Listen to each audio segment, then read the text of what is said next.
Parfois, un match peut dépasser les limites du sport pour avoir un véritable enjeu politique. C'est le cas de ce Hongrie-URSS en water-polo durant les Jeux Olympiques de 1956, qui va très vite devenir le bain de sang de Melbourne. Alors que s'est-il passé? Mais surtout, comment l'expliquer?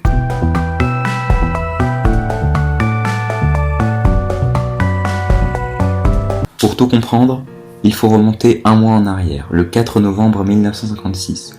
Depuis mi-octobre a lieu l'insurrection de Budapest, la Hongrie revendiquant son émancipation et sa liberté, les habitants manifestant contre le gouvernement communiste et réclamant le retour à la présidence du Conseil d'Irma Nog, un communiste modéré expulsé du pouvoir en avril 1955. Les dirigeants appellent ainsi Nog à la tête du gouvernement, mais demandent par ailleurs aux troupes soviétiques de les aider à rétablir l'ordre.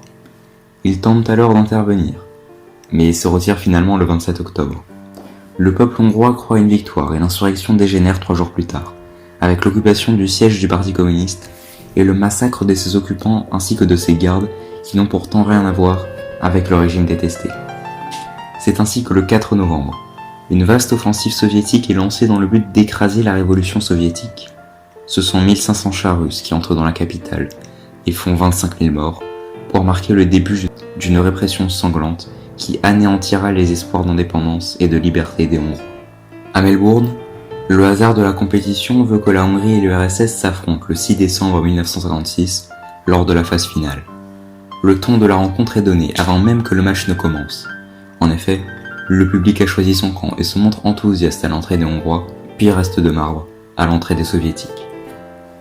On peut d'ores et déjà comprendre que la rencontre a tout d'abord un enjeu politique.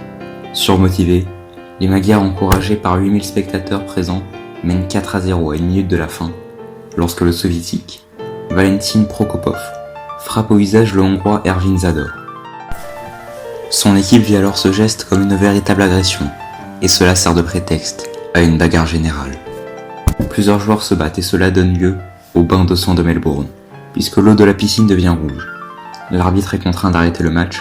Ce sont les Hongrois qui sont désignés vainqueurs et la police devra même intervenir à la sortie du stade pour empêcher le lynchage de l'équipe soviétique par un public remonté. Par la suite, les Hongrois gagneront la victoire sportive et remporteront la médaille d'or, après avoir remporté cette victoire politique. Et 68 athlètes hongrois profiteront d'être en Australie pour ne pas revenir dans leur pays et ainsi fuir le régime. C'est la fin de cette vidéo. Si elle vous a plu, n'hésitez pas à mettre un pouce bleu, à vous abonner à la chaîne. Et on se retrouve demain pour une nouvelle vidéo sur cette série olympique. Salut!